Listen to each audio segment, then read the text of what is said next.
Hey pups, RP here, and if you didn't know this by now, I'm a zombie fanatic. Today, we're looking at the top 5 PokeZombies. Please note that these are my choices for these PokeZombies. If you have a PokeZombie in mind that should have been on this list, please comment below, and let's begin. Also, there may or may not be a crap ton of spoilers ahead, so be wary of that. Please do not be mad at me. Taking up our number 5 spot are Aerodactyl and Kabutops. In the movie Pokemon Heroes, 2 random evil chicks steal a Soldew and Latios, and one chick takes control of the Jesus machine to bring back Aerodactyl and Kabutops to capture Latios. I mean, look at these two! Their eyes are lifeless as crap! It's freaking creepy! But in the games, you can bring fossil Pokemon back to life, which in a way makes all fossil Pokemon zombies, but these two fit the bill because they were the most zombie-like. I mean, look at their eyes. Look at them. They are creepy. I don't like it. I don't like it one bit. Plus, those eyes kind of remind me of the eyes from the zombies in Scooby-Doo on Zombie Island. Coincidence? I think not. At the number 4 spot, we have Shedinja. Of course, there is a borderline between zombies and ghosts. Ghosts are basically spirits, and zombies are just the undead. Yeah, there's a huge difference between the two. So, Shedinja actually does count as a zombie, because it is basically a corpse with no soul. To get this Pokemon, you have to evolve a Nincada into a Ninjask, but before you do so, you have to leave a space in your party. That way you can have a Nincada and its former body in your party! How nice is that? It's basically a shell of its former self, and if you get curious and look at the hole on its back, it will steal your soul.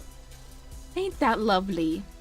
But I probably would just immediately die afterwards because I would get way too curious, thinking that there's probably a portal to Narnia in there.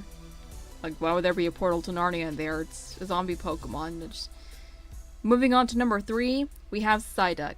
The Pokemon Adventures manga is by far the goriest and most dark adaptations of the Pokemon world out there. In the 13th chapter of the first volume, please correct me if I'm wrong on there, manga fans, Red enters the infamous Pokemon Tower, only to be encountered with a Psyduck zombie, and a horde of Pokemon zombies in general. And just look at this thing. It's freaky looking! And it's practically full of gore, and this is something you would find on DeviantArt with the gore artists and whatnot. For number 2, we have Ash Ketchum. There's maybe 1 or 2 people who either love or hate Ash, and the anime is probably on the hate scale, because Ash died more times than Goku, in both the movies and anime. But how does he keep on cheating death? I have no idea. Either he was a zombie this entire time, so either he became a zombie from the Tower of Terror episode, or he just sucks at dying, or he could be related to Frisk from Undertale. Hell, he could even be a demon just randomly cheating death. The world may never know. Or he just has eternal life. I don't know why, but maybe. I want to give a quick honorable mention to Buried Alive. I was trying super hard not to add creepypasta zombies on this list, but he may as well get an honorable mention. Buried Alive was the original boss in place of the Ghost Marowak, having 2 white hands, a Gengar, and a Muck. And if you lost, Buried Alive will proceed to drag the protagonist down with it with a typical game over screen. Hell, the white hand was even hinted in the Pokemon Origins anime. So maybe the rumors are true, or Pokemon just may have been joking around with that.